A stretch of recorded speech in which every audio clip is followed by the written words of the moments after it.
So welcome once again. I'm Dr. Bart Rademaker, Prescription for Your Transformation. Real people, real conversations, real success. And after a short hiatus, I'm back again, strong as ever. And right away, I want to introduce Cindy Tank Murphy, an amazing individual that I met in New Zealand. And she is co-founder of Clever Bell and A-list hero. And today we're talking about her experience in New Zealand. What was particularly unique and special about that experience, how it was transformative. We had 40 people going on this incredible trip to the South Pacific, the South Island of New Zealand, as well as North Island, doing some great humanitarian work, meeting some great people, having some great experiences. And then after that, going to Vanuatu, doing some of the same things. And I'm eager to find out, what was her transformation, what was her intention going to New Zealand, as well as how this is going to impact her life moving forward and the incredible businesses that she's involved in. So Cindy, thank you for joining me today. Thanks for having me, Bart. It's a pleasure.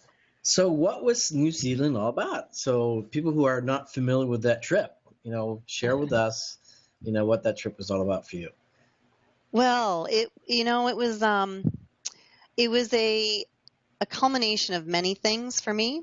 A year ago, actually, I had gone on a much smaller trip, but something similar to this, to San Diego, and I had such an experience. I was going in with kind of blindly. I didn't know anyone.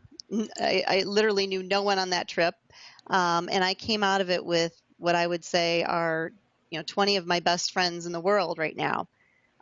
So much so that I actually started a business with two of those folks, and so that kind of says a lot about how much we connected and how much we really were able to get vulnerable with each other in a way that really connects us for life.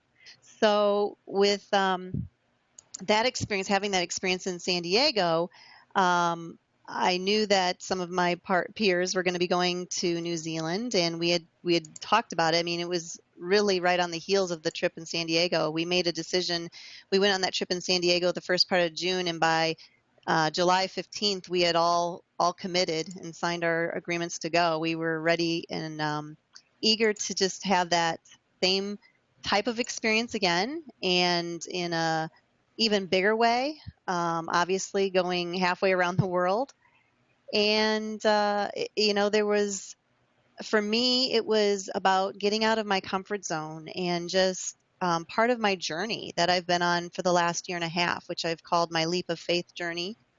And that's because I basically decided a year and a half ago that I no longer wanted to be in the corporate world. I was a rising sales and marketing professional in a Fortune 100 company, and I loved what I did, but I didn't feel like I was really truly being my authentic self or doing what I felt was purposeful for the world and for my family and for just what was authentic within me. And so I made a life-changing decision to quit that career, which was a wonderful career. I mean, and really just kind of go out there and see what it is I wanted to create. And from that, I had already begun my Clever Bell business with my siblings. So there's 4 of us, and we began a t-shirt company, and that was really what inspired me to go to San Diego, is to really kind of meet other entrepreneurs, promote my products, and just learn from people. One thing that I knew in the corporate world was, I had all these resources, and then when you become an entrepreneur, you're kind of like, who do I call on? And so I knew that networking with other entrepreneur type people and other women that were doing these kinds of things would be very important for me. That was what really drove me to the first experience.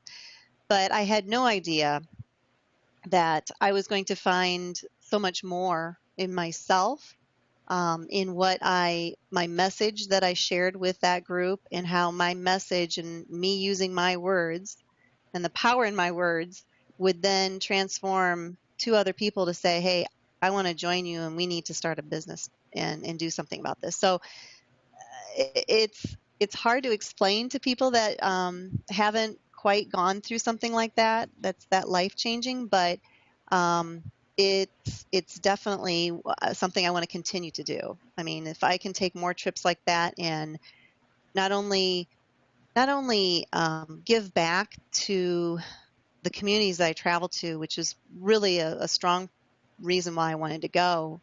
Being able to bring clean water filters was very important to me. But what people don't understand is when you do those humanitarian type of trips and you go into another culture, you get so much more back than what you give. And that's what's really kind of amazing and surprising about it all. Oh, beautifully said. And if I may just add, my perspective on trips like this is that, there's a center in our brain that really is called the seeking center. And it's this area of the brain that never gets satisfied, never gets satiated. And there's a reason for that, because it's our desire to grow. We're happiest when we grow. We're happiest when we get to expand. Yeah. And but I think what happens with so many people is that they get really stuck in their ways. They have the security and certainty of the environment and the world that they live in, and it's kind of scary to let that go. And you're absolutely right. A leap of faith. I mean, here you have all the security in the world. You've got a very promising future, but something's missing, right? And really, it's because you get in touch with the fact that there's so much more inside of you. And what's interesting, Tony Robbins just came out with this book, Unshakable, and he talks about wealth, and it's just not monetary. It really has to do everything with how you perceive the world, what you get to experience in the world, and satisfying your own personal, dreams and desires. And so that's what this trip was about, I think.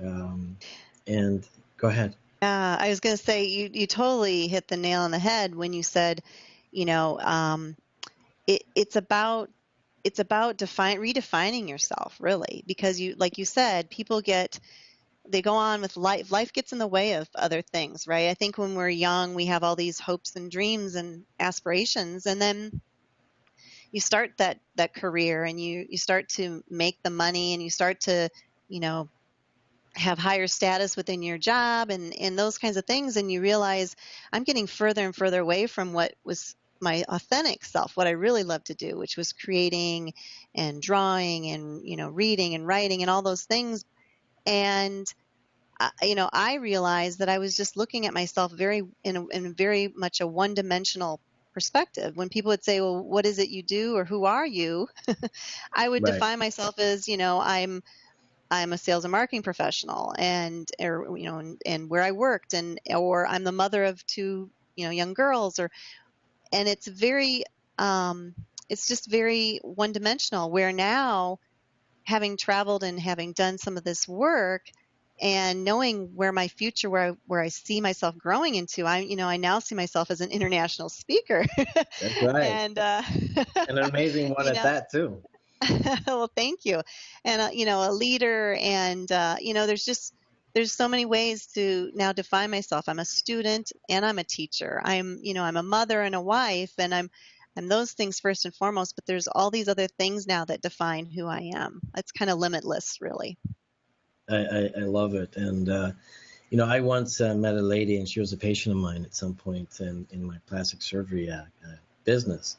And this has been many years ago. And she was actually an educator, and for schools, I think. And 3 days or 4 days out of the week, she was gone, away from her family. Mm, And at that time, I was kind of naive about that idea. And I thought, you know what, these poor kids, they're missing their mom, and maybe dad isn't as great as the mom taking care of the kids. You know how that is. The mom's always better. And I was a little judgmental, critical of her. And then until she said something, to me that was very impactful. And you said something similar to me earlier on. And that is that she loved what she did. And she was really good at what she did. And she, related to the fact that, if she didn't travel, didn't do what she loved, then she'd be miserable or not as happy as she could be when she was home. And now that she did that, those 3 days that she was with her children, she was the best mom she could ever be. And you said something earlier on too. It's just now that you're open and more redefining yourself in much grander way. Hmm. and paying attention to how you get to show up in this very very moment and how it impacts everyone else, and like Yeah. happy mom, happy family, and how Yes. true is that? And by going and discovering, exploring, the wide reaches of this world to expand yourself, what a great example for young children. Yeah, and I hesitate to say that it was the where we went necessarily, because you can discover yourself when you get that close with a group of people, no matter where you are. We were just very fortunate to be in such a beautiful. Every single location we were in was just phenomenal, but it's really the connections with the people is what it's all about. Um, so going into it, I may have thought it was, where I was going, or, halfway around the world, I have to get away to, but really it's not about that per se. It's really about those deep connections that you make when you're really allow yourself. I mean, we called it unzipping when we were when Right. we were in the Wataha and with the Wataha people, and we allowed ourselves to kind of be vulnerable, well, vulnerable in a lot of ways, honestly, and that's where those connections are made, because we all have the junk that's come along in life that we try to push aside and maybe try to hide from everyone else because we don't want people to know that.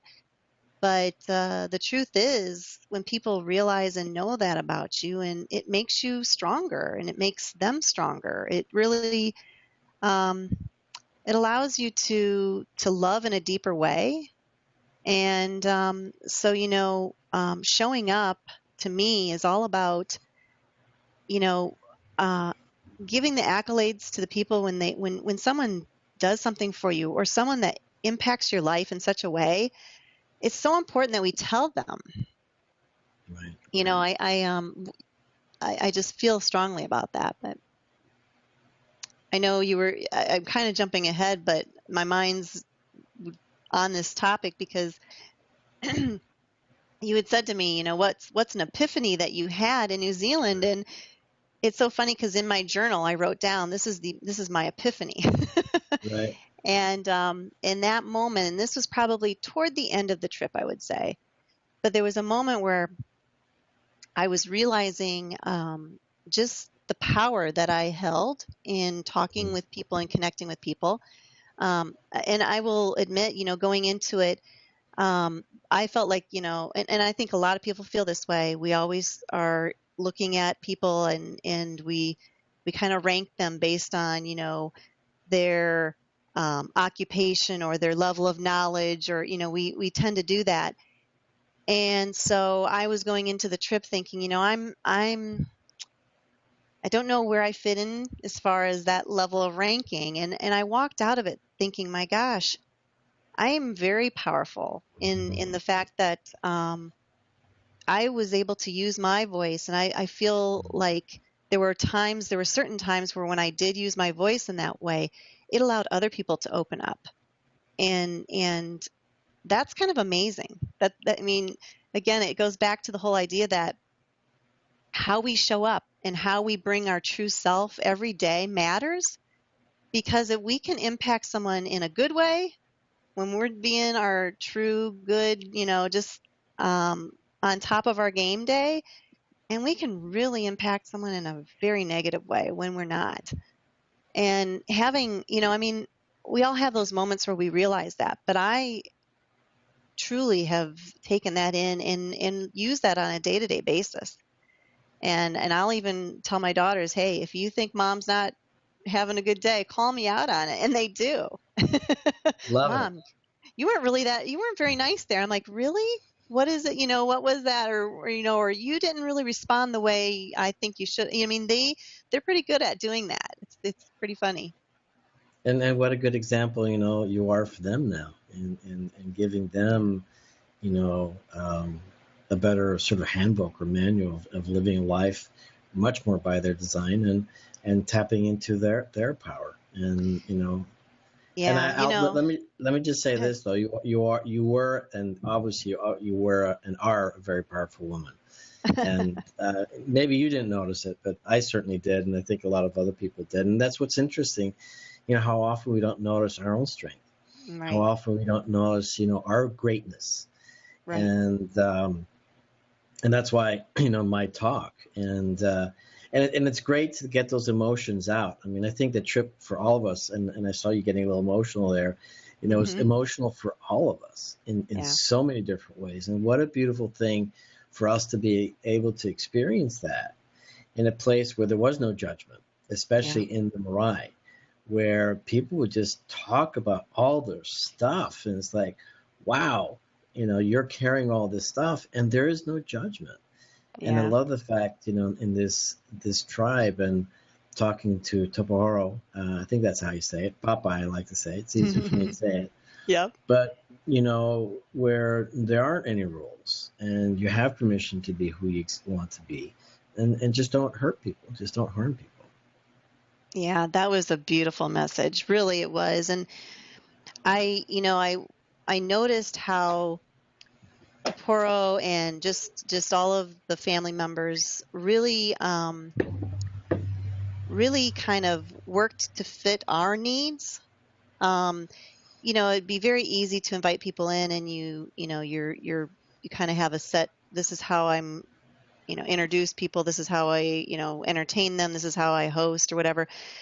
But what I found interesting was that they really connected with us in a way that they could sense when we needed our, just that first day, just go out and explore. There are no plans. They could just sense that we needed that rest, and that was beautiful. Um, and some of those moments that I had, just that alone downtime, were very powerful for me. Um, but also getting back to when you were talking a little bit about um, my daughters and being a, a role model for them. What I find really interesting is that when I show up and let me just back up as a mother with two teenage daughters. Okay, so my youngest is turning 13 on Friday, and my oldest is 15. So it's a big transition when you go from you have 6, 7, 8-year olds, and then they start to go through that phase of the transition, what I call their self-doubt. Okay, Right. so they really kind of go through the self-doubt, and they do rely heavily on you when they're younger. But what I found very difficult for myself was that letting go, especially in that preteen to teenage time frame. I was still feeling like I had to control these their young minds, and I had to do the right things and make sure that they brush their teeth. It could go on and on with the things that a mom kind of has in her mind, and then your own self-doubt. Are you doing the right things for your children? But when I realized that, okay, I've done my job as a mom. I raised them, I gave them the tools when they were younger. Now I need to allow them to use those tools on their own. And I need Right. to understand that my journey is mine, and I can only impact and control my journey. They're now getting to the age where they're understanding that they have their own journey. And what I love about that in and of itself is just realizing that it's okay. I'm not afraid now to let them make mistakes. I think we as parents tend to like be fearful. Oh, I don't want my kids to do what I did or make the same mistakes I did. And now I'm like, not, there's no anxiety over that anymore, because I realize I instilled the core values that they needed. And now it's their turn to really figure those things out on their own. And the Right. more I let go, the better response I get from them, the more maturity I see out of them.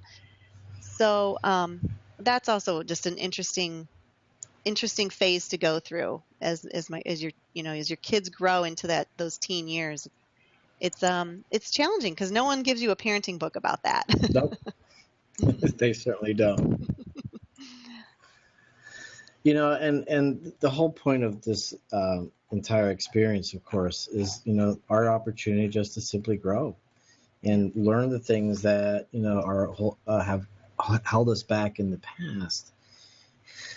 And then, as any dedicated parent, you want your kids to have a better life, and that's what's exciting about these journeys, is that the immense growth, and in particular because now you're interacting, as you mentioned earlier on, with so many different people, and and what I find particularly fascinating, this is always my joy going to these events, is not so much see what everybody else is doing, or what's criticizing them or judging them, but actually noticing my response. How am I showing up? What does this mean for me?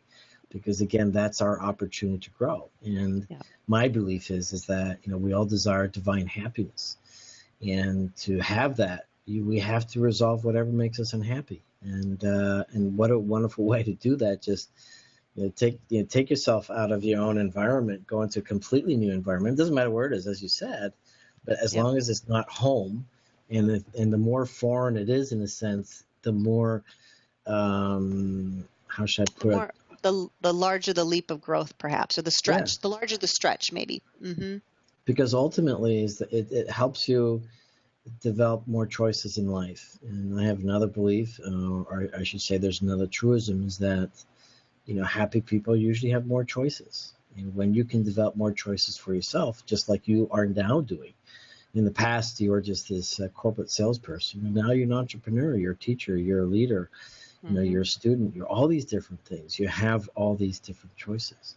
Yeah. So my question for you now, as you are still processing this trip and have all these incredible connections, what's your future now? You've got two great organizations that you're working with. I'd like to hear a little bit about each of them, but I know the A-List Heroes is a phenomenal one, and I love what you share with me about the Clever Bell. I think that's amazing. All ways, what I believe in is to help contribute to a higher vibration for all of us. So, share with us these ventures that you're going into, and how they're going to be different now because you went to New Zealand. Sure. So, well, like I mentioned, Clever Bell was kind of a brainchild between my siblings. We had talked I've talked for many years that I felt like I wanted to be an entrepreneur. I also want to be an author. That's something that I've started a few books, but I'm going to now commit to finishing one of these books one of these days. But I believe that my passion is really in helping young women, especially, girls within that kind of preteen, teenage years to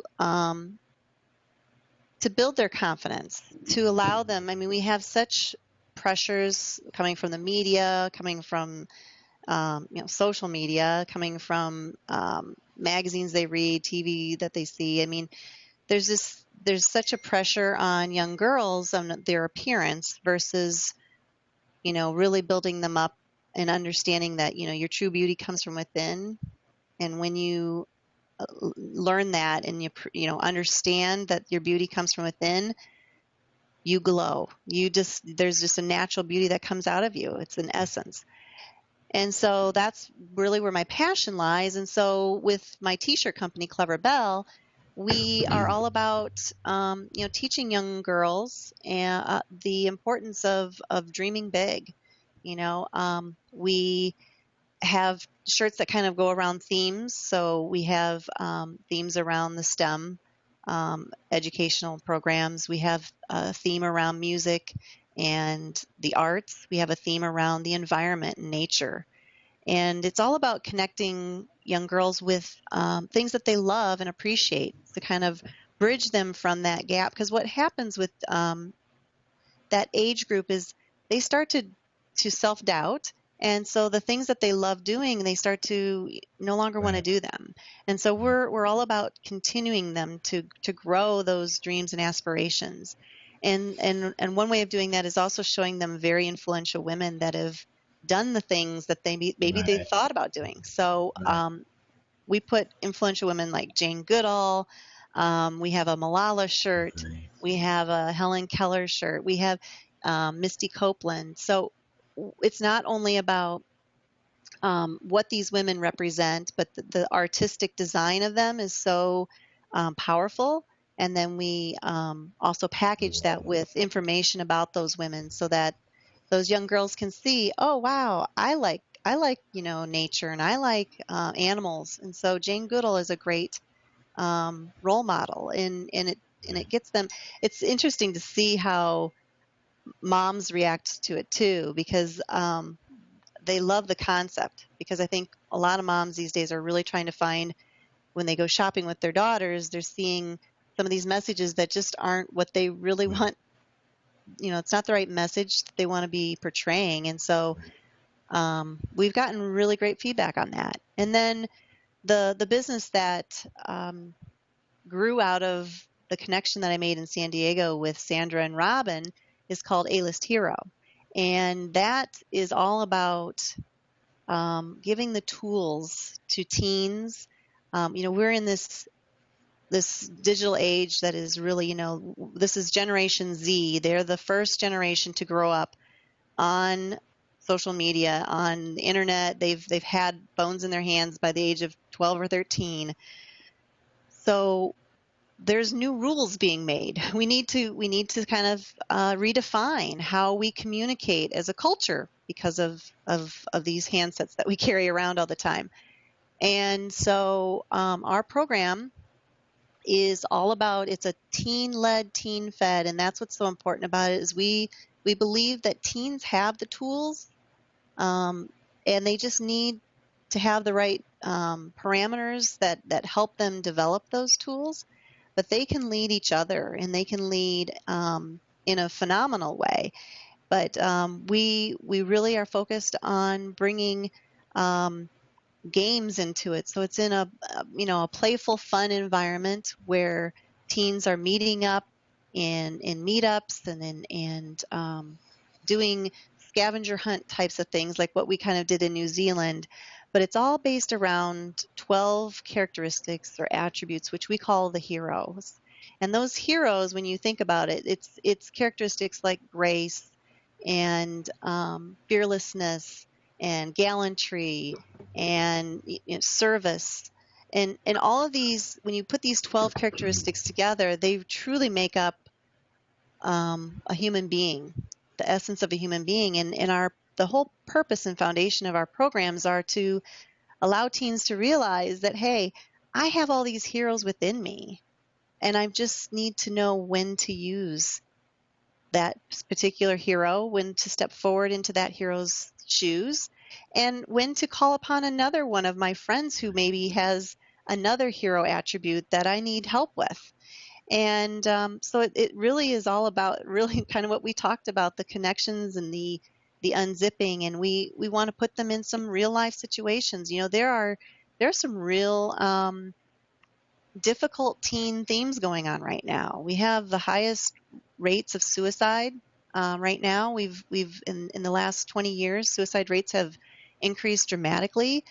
And the age of those suicide rates, the age range where the highest amount is actually girls between the ages of 10 and 14, which to me is just, it's heartbreaking. And Yeah, it so is. we know that there's a need for that. We know that, I think social media has made a big impact on kids at a very young age, and we want to be the anti-bullying establishment, the place where you can go and you can still connect, and you can be your true self, you can show off your talents, you can show your uniqueness to the world, but it's in a safe and productive environment. It's interesting, and I experienced those 12 heroes in this scavenger hunt, and what a beautiful experience, because it's also my belief is that we all aspire, to step into our own greatness, whether it's honor, whether it's integrity, whether it's grace, all these things that you shared with us. And I would imagine that for children these days, that, unless they have a very structured family environment that's supportive and that's educational in the sense of, educating them on these heroes, that when they're in the environment, so many people are just influenced by the media, by the um, let me just put the negative energy that's out there, and call it what you will, but it's coming from Hollywood, it's coming from the artists, it's coming from the celebrities, and the children are so easily influenced that, and they want to belong, and so then they partake in this. It's not a new phenomenon. It was, back 20 years ago, it was different. It was in Europe. It was a big issue with sports fans, which fortunately we don't really have here in the United States. But they were all hoodlums back in Europe, but they all had this desire to belong somewhere, Mm-hmm. and to dive into great attributes like honor and integrity. Oftentimes we're ridiculed because it's easier not to do that and Yeah. belong with something than to actually work for something that made you feel good. And so Yep. when other people can't do that to feel good, the only way that they get to feel good now is by, putting someone else down. And so I don't necessarily call it so much bullying in that sense. I mean, that's the term that we traditionally use today.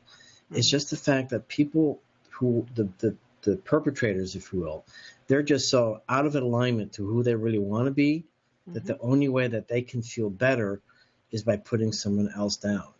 Yeah.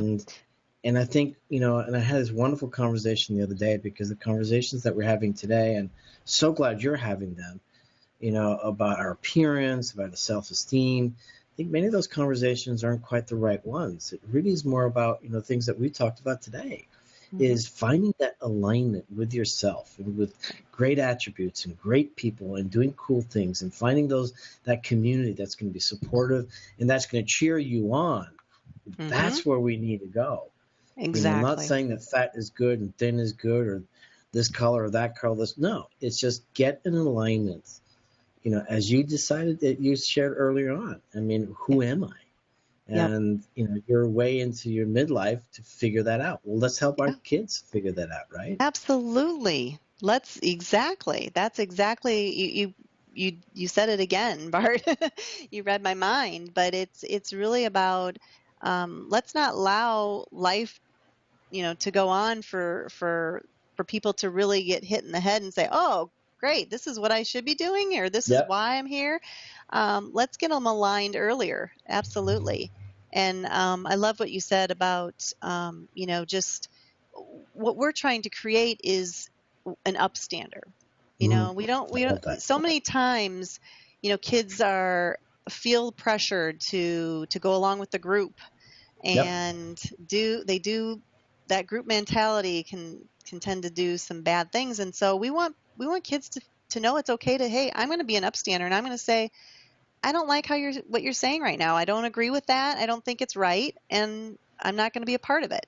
And once they have the confidence to do that, they'll realize there are other kids that are going to follow along and going to want to be in their tribe as well. So I think that's truly kind of the core of what we're trying to do, is create upstanders. Well, I really honor you for doing that. Our time is up. I certainly want to talk more about your progress in these great ventures, and I really do want to honor you and the group of people that you're working with, Sandra and Robin, and who I'll be interviewing as well. This time, I'm sure I'll get Sandra on the video, Yes. and with so much respect for what you're doing, and we need more of that, and whatever it is that I can do to help you and support you. And if people want to find out more about you, how do they find you? Well, they can find us on and both. I'll give you both of my web addresses. So Cleverbell is at cleverbell.com. That's Cleverbelle.com. So Clever Beauty, brilliantly Okay. beautiful. And then alisthero.com as well. And that's just like it sounds, ALISTHERO.com. So I'm Dr. Bart Rademaker, prescription for your transformation, real people, real conversations, real success, and talking to some amazing individuals like Cindy today. It's been a pleasure and an honor to have experienced just about 3 weeks with you in the South Pacific, and really appreciate all that you did for me, and particularly my little girl that joined me. That was amazing. One of my intentions, my main intention, was for her to have this experience with amazing women like yourself, and I'm so grateful that she had that, and I get a little emotional when I talk about that. So Gabby's wonderful. she is wonderful. Any last words that you'd like to share as we sign off? I guess my last words would be just, if you're in a situation where you're not sure who you are, you've gotten to kind of midlife and you're kind of questioning who you are, I would suggest reverting back to your childhood, thinking about the things that made you happy as a child. Because I think when we connect with what we did as a child to make ourselves happy, that's really our authentic self. So that would be my only advice to anyone that's trying to search out who they are. Right on. Just rediscover your authentic child self and live that life that child dreamt as, Yeah. Really getting in contact with self. So thank you so much, Cindy. And I'll be back tomorrow with another great traveler to the South Pacific, Gary Allen Rush. And thank you, Cindy. Thanks so much.